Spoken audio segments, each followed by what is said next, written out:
కుక్క తోక వంకరన్నది ఎంత నిజమో చైనా తోక అంతకంటే వంకరన్నది అంతకంటే పెద్ద నిజం.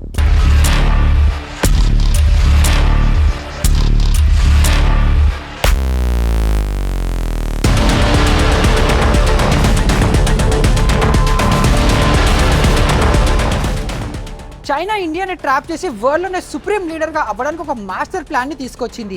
ఈ ప్లాన్ కనుక సక్సెస్ఫుల్ అవుతే చైనా ముందర ఇండియా ఎందుకు పనికిరాదు. ఇప్పుడు మనకున్న పవర్ కానివ్వండి, డామినెన్స్ కానివ్వండి, ఇవన్నీ పోయి చైనా ఒక సుప్రీం లీడర్గా మారుతుంది. సో అసలు చైనా ఏం చేస్తుంది, చైనా వెనకాల ఉన్న మాస్టర్ ప్లాన్ ఏంటి, చైనా అంత చేస్తుంటే ఇండియా దానికి కౌంటర్ మెజర్స్ ఏం తీసుకుంటోంది, ఇవన్నిటి గురించి మనం మాట్లాడుకుందాం. నా పేరు నిహాల్, మీరు చూసిన మార్కెట్ ఫీడ్. ఇంకా మొదలు పెడదామా?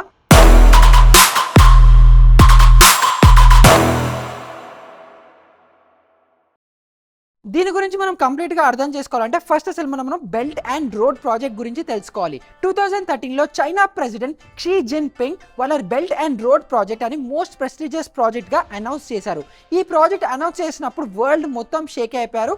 చాలా కంట్రీస్ కూడా దీన్ని అపోజ్ కూడా చేశాయి. ఈ ప్రాజెక్ట్ని 2049 కల్లా ఫినిష్ చేస్తానని చెప్తున్నారు. అంటే ఇంకొక 27 ఇయర్స్ ఉంది ఈ ప్రాజెక్ట్ ఫినిష్ అవ్వడానికి. ఇప్పటికే ఈ ప్రాజెక్ట్ కోసము $1 ట్రిలియన్ ఖర్చు పెట్టారు. ఇంకా ఈ course of the next 27 years లో ఇది పెరిగి $5-6 ట్రిలియన్ కూడా ఖర్చు పెట్టే ఛాన్సెస్ ఉన్నాయి అనే ఎస్టిమేట్స్ చెప్తున్నాయి. సో చైనా దగ్గర ఇంత డబ్బు లేదు. సో ఈ ప్రాజెక్ట్ని బిల్డ్ చేయడానికి వరల్డ్ బ్యాంక్ దగ్గర నుంచి వరల్డ్ నుంచి చాలా అప్పులు తీసుకుంటోంది. సో ఈ అప్పులు కనుక తీర్చకపోతే వరల్డ్కి ఒక పెద్ద ఎకనామిక్ క్రైసిస్ వస్తుందని చెప్పి వరల్డ్ బ్యాంక్ రీసెంట్గా ఒక ఆర్టికల్ని రిలీజ్ చేసింది. ఈ ప్రాజెక్ట్లో చైనాతో పాటు సౌదీ అరేబియా, యుఏఈ, రష్యా లాంటి ఇంకొక 147 కంట్రీస్ కూడా పార్టిసిపేట్ చేస్తున్నాయి. సో ఇంతమంది కలెక్టివ్గా దీన్ని కన్స్ట్రక్ట్ చేస్తున్నారు కాబట్టి ఇది కనుక సక్సెస్ఫుల్ అవుతే ఇండియాకి చాలా పెద్ద ప్రాబ్లమే వస్తుంది. ఇండియా ఒక్కటే కాదు, దీనికి అపోజ్ చేస్తున్నా లేకపోతే దీనికి అగేన్స్ట్ గా ఉన్న కంట్రీస్ అన్నిటికీ కూడా చాలా పెద్ద ప్రాబ్లమే రావచ్చు. సో అంత పవర్ఫుల్ అయిన ఈ బెల్ట్ అండ్ రోడ్ ప్రాజెక్ట్ అంటే ఏంటి, ఫస్ట్ అసలు దాని గురించి తెలుసుకుందాం. మనం ఈ బెల్ట్ అండ్ రోడ్ ప్రాజెక్ట్ గురించి డిస్కస్ చేసుకునే ముందర ఒక కంట్రీ పవర్ఫుల్లా కాదా అని తెలుసుకోవడానికి 3 మేజర్ ఇంపార్టెంట్ ఫ్యాక్టర్స్ ఉంటాయి. ఫస్ట్ అవి మనం క్లియర్ గా అర్థం చేసుకుందాం. దీంట్లో ఫస్ట్ వచ్చేసి ఒక కంట్రీకి కావాల్సిన పవర్, ఆయిల్ సప్లై లేదంటే టెలికమ్యూనికేషన్ కోసము వేరే కంట్రీస్ మీద ఎంత డిపెండెన్సీ ఉంది అని. ఎగ్జాంపుల్ కి జపాన్ తీసుకుంటే జపాన్ వాళ్ళు 90% వాళ్ళ క్రూడ్ ఆయిల్ కోసం వేరే కంట్రీస్ మీదే డిపెండ్ అయి ఉన్నారు.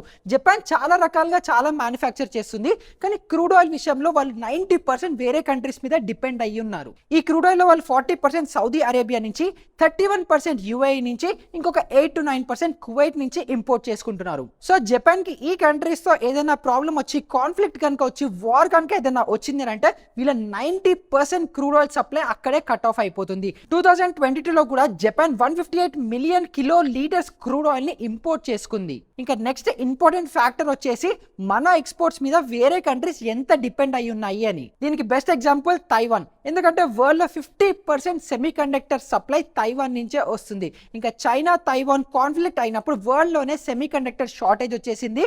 ఇది అన్ని ఇండస్ట్రీస్ ని ఎఫెక్ట్ చేసింది. మ్యానుఫ్యాక్చరింగ్, సెల్ ఫోన్స్ కానివ్వండి, కార్ మ్యానుఫ్యాక్చరింగ్ కానివ్వండి, ఇలా సెమీ కండక్టర్స్ యూజ్ చేసే ప్రతి ఒక్క ఇండస్ట్రీలో షార్టేజ్ అనేది వచ్చేసింది. సో తైవాన్ ఇంత ఇంపార్టెంట్ అని తెలిసే ఇండియా ఇంకా యుఎస్ఏ తైవాన్ కి సపోర్ట్ గా ఉండి ఫ్రెండ్షిప్స్ ని బిల్డ్ చేసుకున్నాయి. సో ఫ్యూచర్ లో కూడా చైనా తైవాన్ మీదకి మళ్ళీ అటాక్ కి కానీ అలా వెళ్తే ఏదైనా థ్రెట్స్ కనుక ఇస్తే ఇండియా ఇంకా యుఎస్ఏ వాళ్ళ నేవల్ ఫోర్సెస్ ని తైవాన్ కి డిప్లాయ్ చేస్తాయి చైనాకి అగెయిన్స్ట్ గా. ఇంకా థర్డ్ ఇంపార్టెంట్ ఫ్యాక్టర్ వచ్చేసి వార్ ఒకవేళ అవుతే మన కంట్రీకి సపోర్ట్ చేయడానికి ఏ కంట్రీస్ మద్దతు ఇస్తాయి అని. సో ఇప్పుడు మనకి ఈ 3 ఇంపార్టెంట్ ఫ్యాక్టర్స్ ఒక కంట్రీకి ఎంత ఇంపార్టెంటో అర్థం అయిపోతే దీనికోసం ఇప్పుడు చైనా ఏం చేస్తుందో దాని గురించి తెలుసుకుందాం. మనం బెల్ట్ అండ్ రోడ్ ప్రాజెక్ట్ అసలు ఎందుకు వచ్చిందో దాని గురించి డిస్కస్ చేసుకుందాం. సో ఈ 3 ఫ్యాక్టర్స్ కనుక మనకి క్లియర్ అయిపోతే చైనా ఈ 3 ఫ్యాక్టర్స్ లో ఎక్కడ ఉందో దాని గురించి మనం ఇప్పుడు మాట్లాడుకుందాం. సో ఫస్ట్ అసలు చైనా ఎందుకు అంత పవర్ఫుల్, వరల్డ్ చైనా మీద ఎందుకు అంత డిపెండ్ అయ్యి ఉంది అని మనం ఆలోచిస్తే సోలార్ ప్యానెల్ మ్యానుఫ్యాక్చరింగ్ లో యూజ్ అయ్యే సిలికాన్ వేఫర్స్, పీవీ సెల్స్ లేదా పాలీసిలికాన్స్ లో 80-90% సప్లై చైనా నుంచి వస్తుంది. అదొక్కటే కాకుండా వరల్డ్ మొత్తానికి ఏదైనా మ్యానుఫ్యాక్చర్ చేసి సప్లై చేయడంలో 28% షేర్ చైనాదే. నెక్స్ట్ ప్లేస్ లో వచ్చి యుఎస్ఏ, తర్వాత జపాన్, జర్మనీ, ఇంకా 5th పొజిషన్ లో ఇండియా ఉంది. ఇవన్నీ చైనా స్ట్రెంగ్స్, కానీ చైనాకి కొన్ని వీక్నెసెస్ కూడా ఉన్నాయి. అది వాళ్ళకి ఎక్కువ మిలిటరీ బేసెస్ లేకపోవడం. అదే మీరు ఆపోజిట్ లో యుఎస్ కి కనుక చూస్తే యుఎస్ కి 800+ మిలిటరీ బేసెస్ 70+ కంట్రీస్ లో ఉన్నాయి. రేపు వార్ లాంటి సిచ్యువేషన్ వస్తే యుఎస్ఏ ఇండియా కలిసి చైనాని ఈజీగా ఓడియచ్చు. కానీ అది ఎలాగా అని మీరు నన్ను అడిగితే చైనా వల్ల major imports, crude oil imports middle east నుంచి వస్తాయి. ఇంకా ఆ మిడిల్ ఈస్ట్లో వచ్చే పెనిన్సులా రీజియన్లో చైనా వాళ్ళకి అసలు ఎటువంటి బేసెసే లేవు. ఇంకా చైనా సొంత పోర్ట్స్ హాంకాంగ్, షాంఘై, టియాజిన్ పోర్ట్స్ కూడా చైనాకి ఎక్స్ట్రీమ్ ఈస్ట్ సైడ్ ఉన్నాయి. సో ఏదైనా ఇంపోర్ట్స్ ఏవైతే ఓషన్ నుండి ట్రాన్స్పోర్ట్ అయ్యి వస్తాయో అవి ఆ పోర్ట్స్కి వెళ్ళాలి అని అంటే మలేషియా ఇంకా సింగపూర్ ఇక్కడ మధ్యలో ఉన్న ఒక చిన్న మలాకా స్ట్రైట్ అనే ప్యాసేజ్ నుంచి పాస్ అవ్వాలి. ఇంకా ఈ మలాకా స్ట్రైట్ నుంచి 70% క్రూడ్ ఆయిల్ చైనా ఇంపోర్ట్ చేసుకుంటుంది. ఇంకా చైనా నుంచి అయ్యే ఎక్స్పోర్ట్స్ ఏవైతే మిడిల్ ఈస్ట్కి ఎక్స్పోర్ట్స్ అవుతాయో అవి కూడా 60% ఈ ప్యాసేజ్ నుంచే పాస్ అవ్వాలి. సో రీసెంట్గా రష్యా లాగా కనుక తైవాన్ మీదకి అటాక్కి వెళ్తే మనకి యూఎస్ఏకి మలేషియా, సింగపూర్ ఇక్కడ ఉన్న అలయన్సెస్ వల్ల ఈ మలాకా స్ట్రైట్ని కనుక బ్లాక్ చేస్తే చైనా వల్ల 70% క్రూడ్ ఆయిల్ ఇంపోర్ట్స్ని ఇంకా 60% వాళ్ళ ఎక్స్పోర్ట్స్ని కట్ చేస్తే వాళ్ళకి చాలా మేజర్ లాస్ అనేది వస్తుంది. ఇంకా దీన్ని అవాయిడ్ చేయడానికి చైనా కనుక కింద నుంచి ఇలా లాంగర్ రూట్ కనుక తీసుకుంటే అప్పుడు వాళ్ళకి కాస్ట్ అనేది పెరిగిపోతుంది. ఇంకా అలాంగ్ సైడ్ లో కూడా యుఎస్ఏ వాళ్ళవి చాలా నేవల్ బేసెస్ అనేవి ఉన్నాయి. సో చైనాకు ఉన్న ఈ వీక్నెస్ ని వాళ్ళు గుర్తించి బెల్ట్ అండ్ రోడ్ ఇనిషియేటివ్ ని స్టార్ట్ చేశారు. సో ఈ ప్రాజెక్ట్ ప్లాన్ ప్రకారం చైనా ఎకనామికల్ గా వీక్ గా ఇంకా డెమోక్రసీస్ కూడా చాలా బ్యాడ్ గా ఉన్న కంట్రీస్ లో వాళ్ళకి హెల్ప్ చేస్తున్నాం అన్న పేరుతో వాళ్ళకి డబ్బులు ఇచ్చి ఆ కంట్రీస్ లో వీళ్ళ సొంతంగా కొన్ని ప్రాజెక్ట్స్ ని బిల్డ్ చేసి అక్కడ అసెట్స్ ని బిల్డ్ చేస్తున్నారు. ఇది ఇంకా బెటర్ గా అర్థం అవ్వాలంటే మనం ఇక్కడ మ్యాప్ లో చూస్తే పాకిస్తాన్, శ్రీలంక, మయన్మార్ ఇంకా జిబౌటీని సెలెక్ట్ చేసుకుంది. ఈ కంట్రీస్ ఉన్న ఎకనామిక్ కండిషన్స్ వల్ల వరల్డ్ బ్యాంక్ వాళ్ళకి లోన్స్ ఇవ్వనప్పటికీ చైనా ముందరకు వచ్చి చాలా పెద్ద మనిషిలాగా నేను మీకు లోన్స్ ఇస్తాను అని చెప్పి హయ్యర్ ఇంట్రెస్ట్ రేట్స్కి ఇంకా తక్కువ టెన్యూర్కి లోన్స్ అనేవి ఇస్తుంది. సో ఈ కంట్రీస్ అన్ని డిఫాల్ట్ అయిపోతే చైనా కూడా లోన్ కట్టలేని పరిస్థితి వస్తే ఒక గ్లోబల్ ఎకనామిక్ మెల్టౌన్ వచ్చే ఛాన్సెస్ ఉంటుంది అని వరల్డ్ బ్యాంక్ వాళ్ళు భయపడుతున్నారు. ఈ లోన్స్ కూడా చైనా ఎంత స్ట్రాటజికల్గా ప్లే చేసి ఇస్తుంది అని అంటే ఆ కంట్రీస్లో మీరు ఒక ప్రాజెక్ట్ని బిల్డ్ చేయండి, దానికోసం మేము లోన్ ఇస్తాము, కానీ ఆ ప్రాజెక్ట్ని మీరు మా కంపెనీస్కే ఇవ్వాలి, మా వర్కర్స్ అక్కడికి వచ్చి పనిచేస్తారు అని కండిషన్స్ ఇంకా క్లాజెస్ పెడుతుంది. సో దానివల్ల వాళ్ళకు ఒక సుప్రీమసీ కూడా వచ్చేస్తుంది. సపోజ్ ఒక ప్రాజెక్ట్కి 100 మిలియన్ ఖర్చు అవుతుంది అని అనుకుంటే వాళ్ళు దానికి ఈజీగా 150 మిలియన్ని కోట్ చేయొచ్చు. ఎందుకంటే ఆ ప్రాజెక్ట్ని కట్టడానికి ఎలాగో డబ్బులు లేవు, అది చైనా మీద ఆల్రెడీ డిపెండ్ అయి ఉన్నారు. సో చైనా వాళ్ళు ఏ రేట్ చెప్తే ఆ రేట్కి ఈ కంట్రీస్ కడతాయి. ప్లస్ ఒకవేళ ఆ కంట్రీస్ అప్పుడు ఆబ్వియస్లీ హయ్యర్ ప్రైజింగ్ వల్ల దాని ఇంట్రెస్ట్ రేట్స్ కానీ లోన్స్ కానీ కట్టలేనప్పుడు వాటిని చైనా మళ్ళీ టేక్ ఓవర్ కూడా చేస్తుంది. సో వాళ్ళు లోన్ ఇచ్చినట్టే ఇచ్చి మళ్ళీ వెనక్కి లాగేసుకుంటున్నారు విత్ ఇంట్రెస్ట్. అది కూడా అక్కడ ల్యాండ్ని కూడా మళ్ళీ కబ్జా చేసేస్తున్నారు. అలానే శ్రీలంకకు కూడా హంబోన్ టోటా పోర్ట్ని బిల్డ్ చేయడానికి చైనా లోన్ ఇచ్చింది. అది వాళ్ళు తీర్చలేనప్పుడు ఆ పోర్ట్ ఇంకా సరౌండింగ్స్లో ఉన్న 15,000 ఏకర్స్ ఆఫ్ ల్యాండ్ని కూడా ఎక్వైర్ చేసేసుకున్నారు. ఇంకా ఇదే సిమిలర్ వేలో పాకిస్తాన్లో ఉన్న గాదర్ పోర్ట్ని కూడా 40 ఇయర్స్ లీజ్కి తీసుకున్నారు. ఇంకా జిబౌటీ పోర్ట్ని కూడా ఇలానే చేశారు. ఇప్పుడు జిబౌటీ ఎందుకు అని మీరు ఆలోచిస్తే ఇక్కడ మ్యాప్లో చూస్తే యూరోపియన్ యూనియన్తో చైనా చేసే ట్రేడ్ రూట్లో జిబౌటీ ఉంటుంది. ఇంకా ఇక్కడ మీరు పక్కన చూస్తే గల్ఫ్ ఆఫ్ ఈడెన్ ఉంది, ఇటు పక్కన రెడ్ సీ ఉంది, అది మళ్ళీ వెళ్ళి ఇండియన్ ఓషన్కి కూడా కనెక్ట్ అవుతుంది. సో మీరు మ్యాప్లో చూస్తే నార్త్ ఆఫ్రికా ఇంకా మిడిల్ ఈస్టర్న్ రీజన్ ప్యాసేజ్ని ఈ చిన్న ప్లేస్ కంట్రోల్ చేయొచ్చు. అండ్ అలానే మన ఇండియా పక్కనే ఉన్న మయన్మార్లో కూడా వీళ్ళు ఒక పోర్ట్ని బిల్డ్ చేశారు.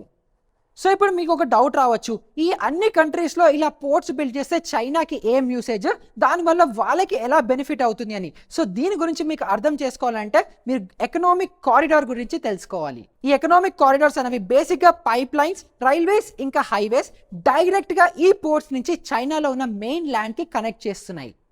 ఇది వీళ్ళు ఎంత తెలివిగా ప్లాన్ చేస్తున్నారు అని అంటే మయన్మార్లో ఉన్న కాయ్పుకు సిటీ నుంచి చైనా వాళ్ళ యునాన్ వరకు ఒక 793 కిలోమీటర్స్ పైప్ లైన్ని $2 బిలియన్ ఖర్చు చేసి బిల్డ్ చేస్తున్నారు.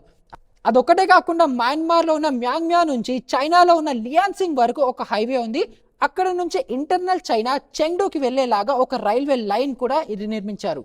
ఇది మయన్మార్ అయితే ఇంకొక రూట్ పాకిస్తాన్ నుంచి గాదర్ పోర్ట్కి ఏదైతే వాళ్ళ లీజ్ కింద ఉందో అక్కడ నుంచి చైనాలో ఉన్న షింగ్జియాంగ్ వరకు 3700 కిలోమీటర్స్ పైప్ లైన్ కూడా వేశారు. ఇంకోటి గాదర్ నుంచి కాష్గార్ చైనా వరకు కూడా ఒక హైవే అనేది ఉంది. ఇంతటితోనే ఆగిపోయింది అని అనుకుంటే దీనికంటే ఇంకొక మాస్టర్ ప్లాన్ వేశారు. అది చైనాలో ఉన్న యువు నుంచి యూకే లండన్ వరకు ఒక రైల్వే రూట్ని కూడా ప్లాన్ చేశారు. ఈ రూట్లో కజకిస్తాన్, రష్యాలో ఉన్న మాస్కో, జర్మనీ, ఇటలీ, స్పెయిన్ కూడా కనెక్ట్ అవుతున్నాయి. ఇంకా సేమ్ అదే యువు నుంచి ఇరాన్ దాకా ఇంకొక రైల్వే లైన్ ఉంది. అందులో కిర్గిస్తాన్, ఉజ్బెకిస్తాన్, ఇరాన్లో ఉండే టెహ్రాన్ దగ్గరకు వచ్చి ఎండ్ అవుతుంది. సో ఇలా సీ రూట్స్ని, రైల్వేస్ని, పైప్ లైన్స్ని, రోడ్వేస్ని అన్నిటిని కనెక్ట్ చేసి చైనాకు ఒక ఫ్రీ సప్లై ఉంటుంది అని చెప్పి వాళ్ళు ఇవన్నీ మాస్టర్ ప్లాన్ అనేది వేశారు. ఇంత అవుతుంటే మరి ఇండియా కామ్గా ఉంటుందా? ఇండియాని దీనికి మాస్టర్ స్ట్రోక్ ఇవ్వడానికి ఇంకొక మాస్టర్ మీద మాస్టర్ ప్లాన్ ఏం వేస్తుందో దాని గురించి మనం ఇప్పుడు డిస్కస్ చేసుకుందాం. ఇలా చైనా ఓపెన్ గా చేస్తుంటే ఇండియా మాత్రం సైలెంట్ గా స్ట్రాటజిక్ గా నెక్లెస్ ఆఫ్ డైమండ్ స్ట్రాటజీని ఫాలో అవుతోంది. దీనికోసం ఇండియా ఎవరితో పార్ట్నర్ అయింది, మన ఫ్రెండ్స్ ఇంకా అలైస్ ఉన్న కంట్రీస్ ఏమున్నాయి, ఇవన్నీ తెలుసుకోవాలి. దాంట్లో ఇంకొక మేజర్ ఇంపార్టెంట్ విషయం ఏంటంటే, మనం అందరం మోడీని తిట్టుకున్నాము, ట్రోల్ చేసాము, ఇవన్నీ చేసాము. మనం ట్యాక్స్ పే చేస్తుంటే మోడీ వరల్డ్ టూర్కి వెళ్తున్నాడు, అన్ని కంట్రీస్ని విజిట్ చేశాడు. కానీ ఎందుకు విజిట్ చేశారో అవి ఇప్పుడు తెలుసుకుందాం. బై ద వే, ఈ వీడియో మోడీ సపోర్టర్గా, మోడీకి సపోర్టింగ్గా అస్సలు చేయట్లేదు. ఇది జస్ట్ ఇండియా మీద ఉన్న ఫ్యాక్ట్స్ని మేము ప్రజెంట్ చేస్తున్నాం. సో ఫస్ట్ మనం పాకిస్తాన్లో ఉన్న గాదర్ పోర్ట్ ఇంకా జిబోటి పోర్ట్ని చూస్తే, ఈ రెండింటికి మధ్యలో ఓమాన్లో ఉన్న డుమ్ పోర్ట్ని కూడా నావల్ బేస్ని సెటప్ చేసింది. ప్లస్ అక్కడ ఓమాన్లో ఉన్న పోర్ట్లో మనకి మిలిటరీ యాక్సెస్ కూడా ఉంది. సో అది మనకు ఒక మంచి డిఫెన్స్ పాయింట్ కూడా. ఇంకా మలాకా స్ట్రైట్ చోక్ పాయింట్ కోసం చంగీ నేవల్ బేస్ని 2018లో సింగపూర్ గవర్నమెంట్తో మాట్లాడి మన ఇండియన్ నేవీ షిప్స్ అక్కడ హబ్ పెట్టుకుంది. అక్కడ రీఫ్యూలింగ్ కానీ, ఆర్మ్స్ రీలోడింగ్ కానీ, ఇలాంటి మిలిటరీ ఆపరేషన్స్ చేసుకోవడానికి కూడా యాక్సెస్ అనేది ఉంది. అదే కాకుండా మలాకా స్ట్రైట్ స్టార్టింగ్లో ఉన్న సాంగ్బ్యాంగ్ పోర్ట్ ఇండోనేషియాతో కూడా 2018లో ఇండియన్ గవర్నమెంట్ మిలిటరీ యాక్సెస్ని మాట్లాడి సెట్ చేసుకుంది. సో ఇందాక మాట్లాడుకున్నట్టు చైనా 70% సప్లైని మనం బ్లాక్ ఈజీగానే చేయొచ్చు. ప్లస్ వియట్నాం ఇంకా జపాన్తో కూడా చాలా హెల్తీ రిలేషన్షిప్స్ అనేవి మనకున్నాయి. వియట్నాం వాళ్ళకి ఒక మేజర్ ఇంపార్టెంట్ వెపనరీస్ కూడా సప్లై మనం అనేది చేస్తున్నాం. సో వాళ్ళ పోర్ట్స్లో కూడా మనకి మిలిటరీ యాక్సెస్ అనేది ఇచ్చారు. ఇంకా జపాన్ విషయంకి వస్తే 2020లో India Japan acquisition cross country serving అగ్రిమెంట్ని సైన్ చేసుకున్నారు. దీని అర్థం ఏంటంటే, ఈ రెండు కంట్రీస్ వాళ్ళ ఈచ్ నేవల్ బేసెస్ని, మిలిటరీ బేసెస్ని వాళ్ళ ఇండివిజువల్ పర్పసెస్కి కూడా మార్చుకొని యూజ్ చేసుకోవచ్చు. ఇంకా వియట్నాం జపాన్ చూస్తే చైనాకి దగ్గరలో ఉండి మనకి మంచి స్ట్రాంగ్ పవర్ అనేది ఇస్తుంది. ఇంకా ఎగ్జాక్ట్ చైనా పైనే ఉన్న మంగోలియాతో కూడా మోడీ కలిసి $1 బిలియన్ ఎయిర్ కారిడార్ కోసం ఇచ్చి మంచి రిలేషన్షిప్స్ అనేవి పెంచుకున్నారు. ఇంకా ఇరాన్లో కూడా చాబార్ పోర్ట్ డెవలప్మెంట్లో హెల్ప్ చేసింది మన గవర్నమెంట్. ఎందుకంటే చైనా కడుతున్న రైల్వే రూట్లో ఇరాన్ ఉంది. ఇరాన్ ఇంపార్టెన్స్ అర్థం చేసుకొని ఇరాన్ ఇబ్బందుల్లో ఉన్నప్పుడు ఇరాన్కి $500 మిలియన్ హెల్ప్ చేసింది ఇండియన్ గవర్నమెంట్. సో ఇది మనం మ్యాప్లో జూమ్ అవుట్ చేసి మనం మొత్తంగా చూస్తే నెక్లెస్ ఆఫ్ డైమండ్ స్ట్రాటజీని ఫాలో అవుతూ చైనాని కూడా రౌండ్ అప్ అనేది మనం చేశాము.